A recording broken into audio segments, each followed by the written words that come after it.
আজকের সংক্ষিপ্ত সময়ের আলোচনার বিষয় হলো বিবাহ, নিকাহ সম্পর্কে এক সংক্ষিপ্ত গুরুত্বপূর্ণ আলোচনা করার ইচ্ছে পোষণ করেছি। যদি মহান আল্লাহ সুবহানাহু ওয়া তাআলা আমাকে তৌফিক দান করেন, ওমা তৌফিক ইল্লা বিল্লাহ, আলাইহি তাওয়াক্কালতু ওয়া ইলাইহি উনীব। আল্লাহ সুবহানাহু ওয়া তাআলা কুরআনুল কারীমের ভিতরে সূরা নিসার মধ্যে উল্লেখ করে দিয়েছেন, বিসমিল্লাহির রহমানির রহিম, ইয়া আইয়ুহান নাসুত্তাকু রাব্বাকুমুল্লাযী খালাকাকুম মিন নাফসিন ওয়াহিদা ওয়া খালাকা মিনহা যাওজাহা ওয়া বাসসা মিনহুমা রিজালান কাসীরান ওয়া নিসা ওয়াত্তাকুল্লাহাল্লাযী তাসাআলুনা বিহি ওয়াল আরহাম ইন্নাল্লাহা কানা আলাইকুম রাকীবা। আল্লাহ সুবহানাহু ওয়া তাআলা ঘোষণা করেন, ইয়া আইয়ুহান নাসুত্তাকু, হে মানব জাতি, তোমরা আমাকে ভয় করো। রাব্বাকুমুল্লাযী খালাকাকুম মিন নাফসিন ওয়াহিদা, রাব্বাকুমুল্লাযী, যিনি আমাদের রব আর আমাদেরকে সৃজন করেছেন, সৃষ্টি করেছেন একটা মাত্র আত্মা থেকে, স্বামী স্ত্রীর মাধ্যমে। আল্লাহ সুবহানাহু ওয়া তাআলা এই পৃথিবীর মানুষগুলোকে সৃষ্টি করেছেন স্বামী স্ত্রীর বিবাহ বন্ধনের মাধ্যমে। আল্লাহ সুবহানাহু ওয়া তাআলা এত পৃথিবীর বুকে মানুষগুলোকে সৃষ্টি করেছেন, আর সে আল্লাহ সুবহানাহু ওয়া তাআলা বললেন, ওয়াত্তাকুল্লাহ, তোমরা আমাকে ভয় করো। হে মানব জাতি, তোমরা আমাকে কি করো? ভয় করো।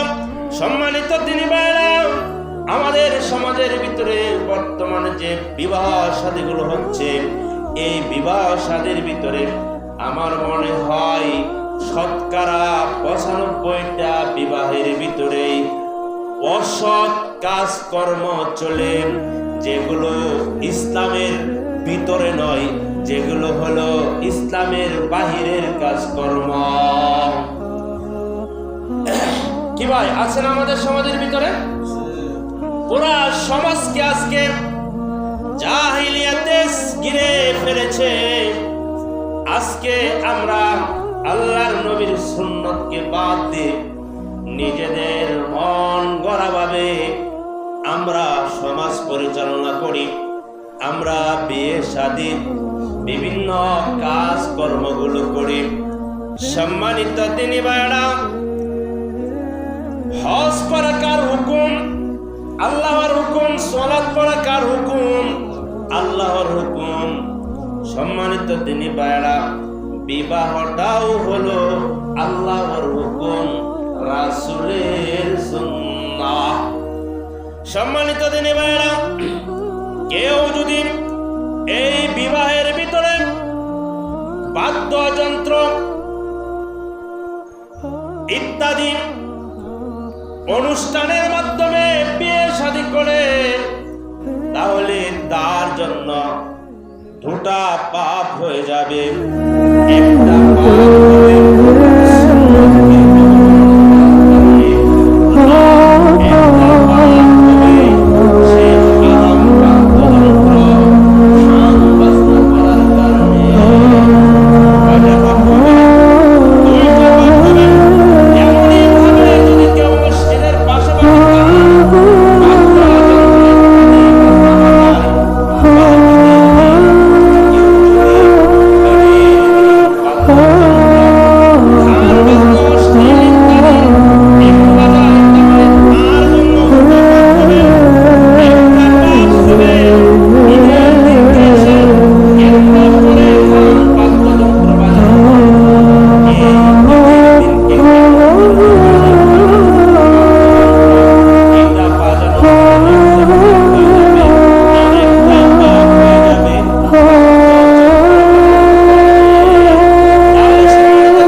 আমাদের জন্য ব্যবস্থা করে রেখে দিয়েছেন। আজকে নামগুলো আমরা রেখে দিয়ে বলে নতুন ডিজাইনের নাম রাখতে হবে, নতুন স্টাইলের নাম রাখতে হবে, তাই না ভাই? এই জন্য এক নামের ভিতরে 3-4টা নাম হয়ে যায়। কি বলেন ভাই? না, এক নামের ভিতরে 2-4টা নাম হয়ে যায়। আবার নামের অর্থ বিশ্লেষণ করলে দেখা যায় যে রামিম, বাঙ্গা হাড়গুলো, বাঙ্গা হাড্ডি, রাখে না ভাই? বাঙ্গা হাড্ডি নাম রাখে। এরকম আরো কত ধরনের নাম রাখে বলতো, হ্যাঁ, বাবু আবু, হ্যাঁ, কত ধরনের রং বেরঙের নাম রাখে মানুষ। অথচ আল্লাহর নবী বললেন, যদি তোমাদের কারো ছেলে অথবা মেয়ে জন্মগ্রহণ করে কারো যদি কোনো সন্তান হয়, তাহলে তার বাপের দায়িত্ব হলো সে যেন সুন্দর একটা নাম রাখে, সুন্দর একটা নাম রাখতে হবে। আল্লাহর নবী বললেন, তাকে আদব কায়দা শিক্ষা দিতে হবে, তাকে শিষ্টাচার শিক্ষা দিতে হবে। কে বলেছেন ভাই? আল্লাহর নবী বলেছেন তাকে শিষ্টাচার শিক্ষা দাও। বাচ্চারা যখন ঘুমাইতে যাবে, যেন তোমার স্ত্রী বলে, বাবা বলো আল্লাহুম্মা বিসমিকা আমুতু ওয়া আহইয়া। এটা কে শিক্ষা দিবেন? ওর মা শিক্ষা দিবে, ওর বাপে শিক্ষা দিবে। কারণ বাল্যকালের শিক্ষক হলো তার মা, তার বাবা। বাল্যকালের শিক্ষক হলো তার মা অথবা তার বাবা, তারা দুজনই শিক্ষা দেবে। আমার স্ত্রী যখন দেখি আমার বাচ্চাগুলো ঘুম থেকে ওঠে, ছোট ছোট বাচ্চাগুলো 3 বছর বয়স, তখন ওর মা বলে, বাবা ঘুমের দোয়া পড়েছো নাকি? মাঝে মাঝে আমি শুনে তাজ্জব হয়ে যায় যে কি বলেন, যে ঘুমের দোয়া পড়েছো নাকি? তার মা সঙ্গে সঙ্গে বলে দেয়। আবার এই 2-3 বছরের বাচ্চাগুলো সাথে সাথে বলতে থাকে, আমার কাছে খুব একটা আনন্দ লাগে, মনের ভিতরে খুব একটা ফুর্তি লাগে যে আলহামদুলিল্লাহ ছোট থেকে বাচ্চাগুলো আস্তে আস্তে আস্তে আস্তে দোয়াগুলো শিখতেছে। ছোট থেকে আদব কায়দাগুলো বাচ্চাগুলো শিখতেছে। যখন পানি খায় তখন ওর মা বলে, বাবা ডান হাতে গ্লাস ধরো, বিসমিল্লাহ বলেছো নাকি? বিসমিল্লাহ বলো। আবার খাওয়ার শেষে আলহামদুলিল্লাহ বলো। এজন্য আল্লাহ নবী বলছেন, তাকে শিষ্টাচার শিক্ষা দিতে হবে, আদব কায়দা শিক্ষা দিতে হবে। ফাইদা বালাগা, আর যখন তার বয়স হয়ে যাবে, ভালো করে শুনেন, কান করে শুনেন, যখন বাচ্চারা যুবক অথবা যুবতী হয়ে যাবে, আল্লাহর নবী বলেন তাকে তখন তুমি বিয়ে দিয়ে দাও, বিবাহ দিয়ে দাও। কে বলেছেন ভাই? আল্লাহ রসুল বলেছেন, যখন বাচ্চাগুলো যুবক অথবা যুবতী হয়ে যাবে, তখন তুমি তাদের জন্য বিবাহের ব্যবস্থা করে দাও। বাইন বালাগা ওয়ালাম ইউজাউজুহু, আর যদি তুমি তাদেরকে বিবাহ না দাও, তাদেরকে যদি তুমি বিয়ে না করাও, ফাসাবা ইসমান ফাইন্নামা ইসমুহু আলা বি,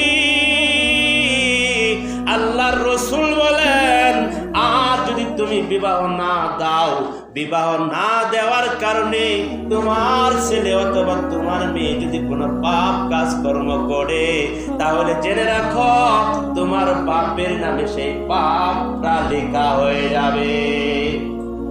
কি বললেন? সুবহানাল্লাহ।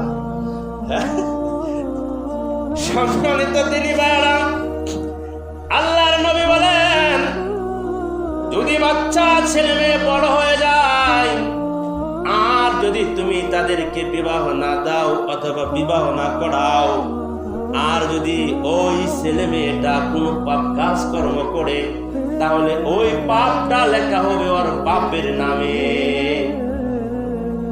কার নামে লেখা হবে ভাই?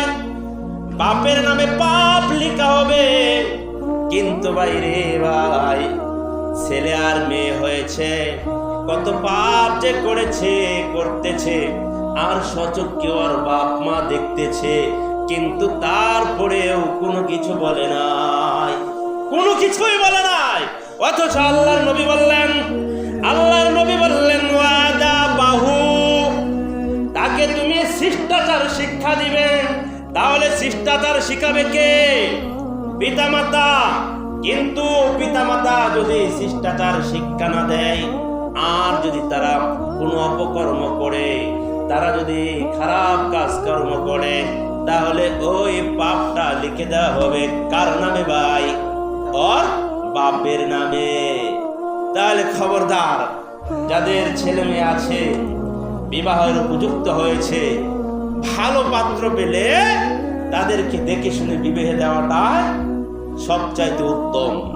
বিয়ে দেওয়াটাই কি ভাই? সবচাইতে উত্তম। সম্মানিত দিনী ভাইরা, বর্তমান সময়ের ভিতরে ছেলেটাও যুবক হয়ে গেছে, মেয়েটাও যুবতী হয়ে গেছে ভাই, এখন আর বিয়ের কোনো খবর নাই। বাপ বলছে তুমি যতক্ষণ পর্যন্ত ইঞ্জিনিয়ার না হও, ব্যারিস্টার না হও, ডাক্তার না হও, ততক্ষণ পর্যন্ত তোমার বিয়ে করা হবে না। আর মেয়েটাকেও বলছে মারে, তুই মাত্র ভার্সিটিতে ভর্তি হলে, আরো 5 বছর আছে, পড়াশোনা শেষ কর, তারপর পড়াশোনা শেষ করে তোকে এক ভালো জায়গায় তোকে আমি বিবাহ দিব। কি ভাই বলেন এরকম? সম্মানিত দিনী ভাইরা, তাই তো ভার্সিটিগুলোতে দেখা যায় একটা যুবক আর একটা যুবতীর, একটা যুবক আর একটা যুবতী, তারা পার্কে বসা আছে, তাদের খায়ের সাথে গা গুলো লাগিয়ে, তাদের উড়ানের উপর মাথা দিয়ে তারা শুয়ে আছে। এই ছাত্র আর ছাত্রীগুলো এর পাপকে বহন করবে, এর পাপগুলো বহন করবে ওর বাপে। সম্মানিত দিনী ভাইরা, আবার আমাদের দেশে দেখা যায় যারা কিছু অল্প একটু সচেতন আছে, এরা বলে চল বিয়ে করে ফেলাই, নাইলে তো আর কোনো রাস্তা নাই। ওরা একটা রাস্তা খুঁজে যে আমরা চল গোপনে বিয়ে করে ফেলাই, যাতে কেউ না দেখে, কেউ না শুনে। সম্মানিত দিনী ভাইরা, পড়তে দিলেন, আর তাদের সাথে কথাবার্তা হতে হতে, সম্পর্ক হতে হতে তারা নিজেরাই বিবাহ করে ফেলেছেন, 2-1টা বাচ্চাও হয়ে গেছে। তারপরে দেখেন তার পিতামাতা অথবা তার অভিভাবক শুনতে পায়, তারপর তার পিতামাতা তার অভিভাবক শুনতে পায়। এর আগে শোনাতে কোনো সাহস পায় না। কেন? যদি শুনে তাহলে তাদেরকে অ্যাকসেপ্ট করবে না, তাদেরকে গ্রহণ করবে না। এই জন্যই গোপনে গোপনে, চুপে চুপে তারা বিবাহ করে নেয়। তাহলে সম্মানিত দিনী ভাইয়েরা, এই দোষ, এই পাপটা কার? আপনি একটু চিন্তা ভাবনা করে নেন। এই দোষ, এই পাপ একমাত্র বাবার কারণে হয়েছে, আর মার কারণে হয়েছে। নচেত এই অবস্থা কি হতো ভাই? এই অবস্থাটা হতো না। আপনি এখন ঘুরে দেখেন, একটু খোঁজ খবর নিয়ে দেখেন, আমাদের পাশে আছে এরকম অনেক ভার্সিটি আছে, দেখেন অধিকাংশ যুবক আর যুবতী তারা গোপনে বিবাহ শাদী করে ফেলছে, গোপনে গোপনে বিয়ে শাদী করে তারা জীবন যাপন করছে। সম্মানিত দিনী ভাইরা, অথচ আল্লাহর নবী বলেছেন, আন ইমরান ইবনে হুসাইন قال قال رسول الله صلى الله عليه وسلم لا نكاح إلا بولي وشاهدين। মুসান্নাফে আবি শাইবার 16172 নম্বর হাদিস, ইমরান ইবনে হুসাইন রাদিয়াল্লাহু তাআলা আনহু থেকে বর্ণিত আছে। তিনি বলেন, রাসূল সাল্লাল্লাহু আলাইহি ওয়াসাল্লাম বলেছেন, লা নিকাহা ইল্লা বিওয়ালিয়িন, ওলি ছাড়া বিবাহ শুদ্ধ হবে না। ওলি ছাড়া বিবাহ নয়, ওটা বিয়ে নয়। কে বলেছেন? আল্লাহ রাসূল বলেছেন যে অভিভাবক ছাড়া বিবাহ শুদ্ধ নয়, অভিভাবক ছাড়া বিবাহ শুদ্ধ নয়। ওয়াশাহিদাইন, এবং 2জন সাক্ষী ছাড়া বিবাহ শুদ্ধ হবে না। 2জন সাক্ষী ছাড়া এবং ওলি ছাড়া বিবাহ শুদ্ধ হবে না। সম্মানিত দিনী ভাইরা, কিন্তু আমাদের দেশের ভিতরে যদি আমরা পিতারা যারা আছি এরা যদি সচেতন থাকতো, আমার মনে হয় আমাদের বাংলাদেশের ভিতরে একা একা ছেলে মেয়ে এত বিবাহ শাদী করতো না। কি ভাই করতো? আগে কোনো খোঁজ খবর নেই না, পরে একেবারে ভাই পরে দেখবেন খোঁজ খবরের অভাবই নাই। তা আগে একটু শাসন করো, আগে একটু দেখাশোনা করো, হ্যাঁ, তাহলেই তো আর এরকম হয় না। কিন্তু আগে তো আপনার কোনো খোঁজ খবর নাই, তাহলে আপনার জীবনে এই বিভ্রান্ত ঘটবে না, কি হবে ভাই? তাহলে আজকের উপস্থিতি যারা আছেন, যুবক ভাইরা যারা আছো, তারা কান করে শুনে নাও। আল্লাহর নবী বলেছেন, লা নিকাহা ইল্লা বিওয়ালিন ওয়া শাহিদাইন, বিবাহ হয় না ওলি ছাড়া এবং দুজন সাক্ষী ছাড়া, ওটা বিয়ে নয়। তাহলে যত ধরনের ছেলে এবং মেয়েরা ভার্সিটিতে পড়াশোনা করে তারা একা একা গোপনে কোর্ট ম্যারেজ করে বিবাহ করেছে, তাদের বিবাহ শুদ্ধ হবে না, তাদের বিবাহ বাতিল, তাদের বিবাহ শুদ্ধ হবে না, তাদের বিবাহ বাতিল হয়ে যাবে। তাহলে বিবাহটাকে একটু সহজ করে দেন, যারা অভিভাবক আছেন বিবাহটাকে একটু সহজ করে দেন, তাহলে আর দেশের ভিতরে জেনা হবে না, জেনার সংখ্যা খুবই কম হয়ে যাবে। আর যদি বিবাহ কঠিন করে দেন, তাহলে জেনার সংখ্যা কি হয়ে যাবে ভাই? বেশি হয়ে যাবে। তাহলে জেনার সংখ্যা কি হয়ে যাবে? বেশি হয়ে যাবে, অনেক বেশি হয়ে যাবে। যা যখন জেনা হয়ে যাবে, তখন দেখবেন দেশের মধ্যে বিপর্যয় সৃষ্টি হয়ে যাবে, ফিতনা ফাসাদ সৃষ্টি হয়ে যাবে। সম্মানিত দিনী ভাইরা, মানুষ মিলন করবে প্রকাশ্যে আর জেনা করবে গোপনে, একথাই সত্য। আল্লাহ সুবহানাহু ওয়া তাআলা বলেছেন সূরা নিসার ভিতরে 25 নম্বর 26 নম্বর আয়াতের ভিতরে সুন্দর করে উল্লেখ করে দিয়েছেন, বিবাহের পরে মানুষ মিলন করে প্রকাশ্যভাবে আর জেনা করে মানুষ গোপনে। জেনা করে মানুষ কিভাবে ভাই? গোপনে। প্রকাশ্য কেউ কি জেনা করতে পারে? প্রকাশ্যভাবে কেউ জেনা করতে পারে না। কেন? সম্মানিত দিনী ভাইরা, যদি কেউ প্রকাশ্যভাবে জেনা করে, তাহলে কি মানুষ তাকে ছাড়বে? বলেন, মানুষ তাকে ছাড়বে? মানুষ তাকে কখনোই ছাড়বে না। মানুষ তাকে পাকড়াও করবে, মানুষ তাকে ধরবে।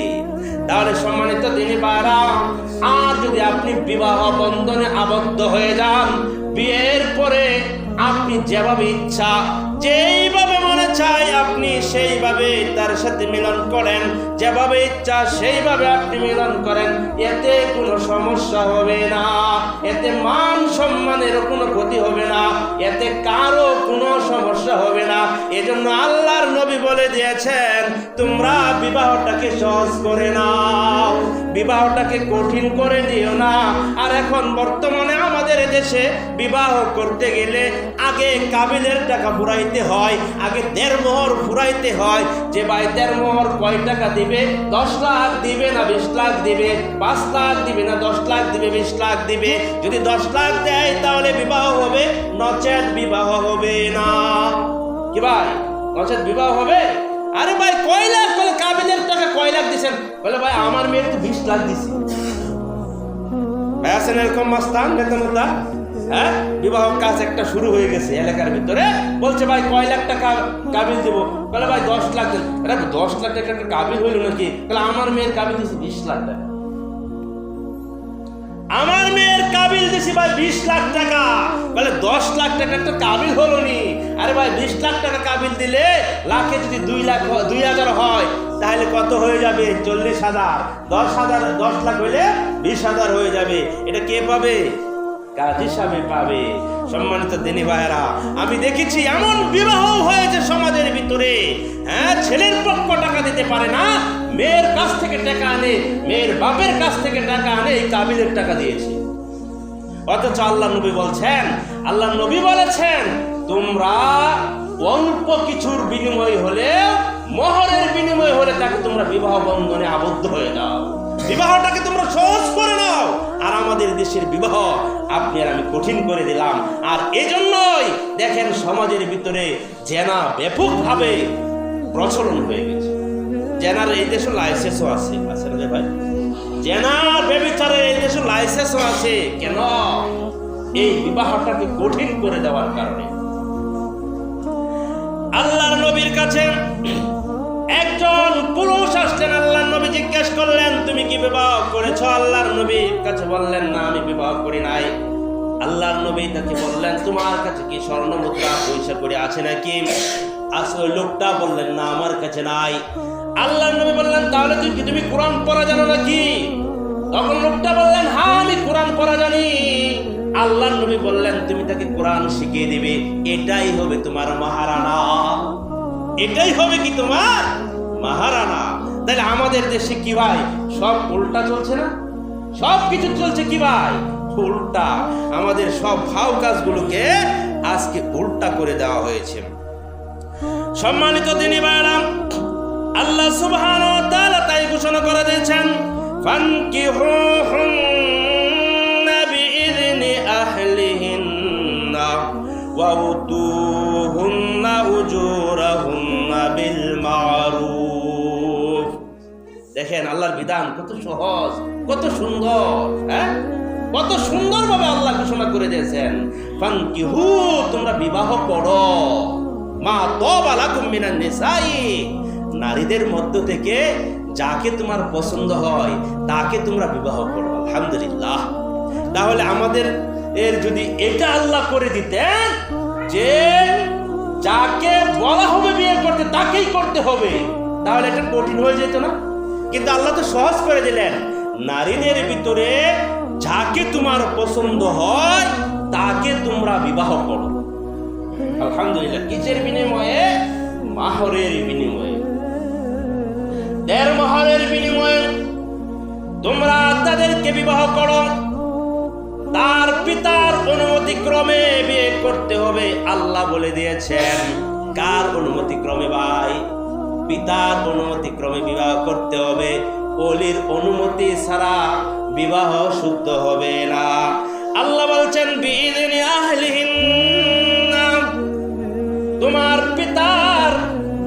পিতা যদি না থাকে তোমার ভাই যদি না থাকে তোমার চাচা, এইভাবে যারা আছে তাদের অনুমতি ক্রমে তোমার বিবাহ বন্ধনে আবদ্ধ হতে হবে। তুমি একা একা বিবাহ করতে পারো না। আল্লাহর বাণী এটা, আল্লাহর বিধান। আল্লাহ এটা আমাদের জন্য সহজ করে দিয়েছেন বিধানগুলোকে। সম্মানিত দিনী ভাইরা, আল্লাহ রাসূল সাল্লাল্লাহু আলাইহি ওয়াসাল্লাম বলেছেন, আবি হুরায়রা রাদিয়াল্লাহু আনহু قال قال رسول الله صلى الله عليه وسلم اذا اتاكم من ترضون خلقه ودينه فزوجوه الا تفعلوا تكن فتنة في الارض وفساد عريض। আল্লাহ রাসূল সাল্লাল্লাহু আলাইহি ওয়াসাল্লাম বলেছেন, তোমরা বিবাহ দাও ছেলের চরিত্র দেখে এবং তার দিনদারিত্ব দেখে, এবং ছেলের চরিত্র দেখে তোমরা তাদেরকে বিবাহ দাও। বলে, ভাই একটা ছেলে আছে, আপনার মেয়েকে বিবাহ দিবেন? বলে, ছেলেটা স্কুলের হেডমাস্টার, আলহামদুলিল্লাহ তার জন্য দরজা খোলা, বিবাহ দিব। কিন্তু মেয়ের বাবা এটা জিজ্ঞেস করে না, ছেলেটা যে হেডমাস্টার ওকে দিনদার আছে নাকি, ও কি 5 ওয়াক্ত সালাত পড়ে নাকি। কিন্তু এই কথা জিজ্ঞাসা না করে বলে যে সরকারি চাকরি পেয়েছে, সরকারি চাকরি পেয়েছি, চোখ বুঝে বিবাহ দেন, চোখ বন্ধ করে বিবাহ দিয়ে দেন। কি ভাই সমাজের ভিতরে তো এটারই বেশি প্রচলন নাকি? না আপনারা দেখেন, ছেলের চরিত্র দেখেন, ছেলের পরহেজগারিত্ব দেখেন, দিনদারিত্ব দেখেন নাকি? আপনারা খুব কম দেখে, তাই না রে ভাই? খুব কম দেখে। আরে সৌদির বিদ্বানরা বলেন, আলেম উলামাগণ বলেন যে ছেলে নামাজ পড়ে মেয়ে নামাজ পড়ে না, ছেলে সালাত পড়ে মেয়ে সালাত পড়ে না, বিবাহ বাতিল। একজনে পড়ে আরেকজনে পড়ে না, বিবাহ এমনিতেই গেছে, বুঝলেন না? বিবাহ এমনিতেই গেছে। আর আল্লাহ রাসূল বললেন, তুমি তোমার সন্তানকে আবাবাহুল শিষ্টাচার শিক্ষা দিবে, তারপরে ভালো একটা ছেলে দেখে বা ভালো একটা মেয়ে দেখে তাকে তোমরা বিবাহ করাবে। অথচ আল্লাহ রাসূল এই কথা বললেন, আর আপনি এটা বাদ দিয়ে বললেন ছেলের বাপের জমি আছে কয় পুরা, হ্যাঁ, ব্যাংক ব্যালেন্স আছে কত, কিসের চাকরি করে, এনজিওতে চাকরি করে না ব্যাংকে চাকরি করে? ব্যাংকে হলে আরো খুশি, টাকা ডলার, হ্যাঁ কি ভাই, কিন্তু ব্যাংক যে সুদি ব্যাংক, হ্যাঁ বর্তমানে যা ব্যাংক আছে এগুলি কি ব্যাংক ভাই? সুদি ব্যাংক। কিন্তু আমরা নিজেরা এগুলো দেখি না, না দেখে আমাদের সন্তানগুলোকে আমরা তুলে দিলাম। এজন্য তো সুখ শান্তি হয় না, হ্যাঁ এজন্যই সুখ শান্তি হয় না। সম্মানিত দিনী ভাইরা, আল্লাহর নবী বলেন খুলুকাহু ওয়া দীনাহু, তোমরা তাদের চরিত্র দেখবে এবং তার দিনদারিত্ব দেখবে, তার ভিতরে দিন আছে নাকি, ছেলেটা পরহেজগার আছে নাকি, মুত্তাকি আছে নাকি, ছেলেটা 5 ওয়াক্ত সালাত পড়ে নাকি। যদি এই গুণগুলো তাদের ভিতরে থাকে তাহলে তোমরা তাদের কাছে বিবাহ দিয়ে দাও। কার বাণী? আল্লাহ রাসূল বলেছেন তোমরা তাদের কাছে কি করো? বিবাহ দিয়ে দাও। কোনো সমস্যা না, টাকা পয়সা দেখতে হবে না, চরিত্রটা ভালো হলেই হবে, আর তার ভিতরে দিনদারিত্ব থাকলে হয়ে যাবে। আলহামদুলিল্লাহ। তাহলে এভাবে দেখে আমাদের বিয়ে দিতে হবে। কি বলেন আপনারা? এভাবে দেখে আমাদের বিয়ে দিতে হবে। আল্লাহ রাসূল বললেন ইল্লা তাফআলু তাকুন ফিতনাতুন ফিল আরদি ওয়া ফাসাদুন আরিদ। আর যদি তোমরা ইল্লা তাফআলু, এই দিনদারিত্ব দেখার পরেও যদি তোমরা তাদের কাছে বিবাহ না দাও, হ্যাঁ তাদের কাছে যদি বিবাহ না দাও, তাহলে জেনে রাখো জমিনের মধ্যে তাহলে তোমরা ফাসাদ দেখতে পারবে, জমিনের মধ্যে তোমরা বিপর্যয় দেখতে পারবে। আল্লাহ বিপর্যয় সৃষ্টি করে দিবেন জমিনের ভিতরে। তাহলে সম্মানিত দিনী ভাইরা, আল্লাহ সুবহানাহু ওয়া তাআলা বিবাহকে সহজ করে দিয়েছেন, আল্লাহর নবী বিবাহকে সহজ করে দিয়েছেন। আমরা যাদের সন্তানগুলো বিবাহের উপযুক্ত হয়েছে তারা তাদেরকে এই দিনদারিত্ব দেখে, তাদের চরিত্র দেখে তারা তাদেরকে বিবাহ দিয়ে দেন। আল্লাহ আমাদেরকে সেই তৌফিক দান করুক। সকলেই বলি আল্লাহুম্মা আমিন।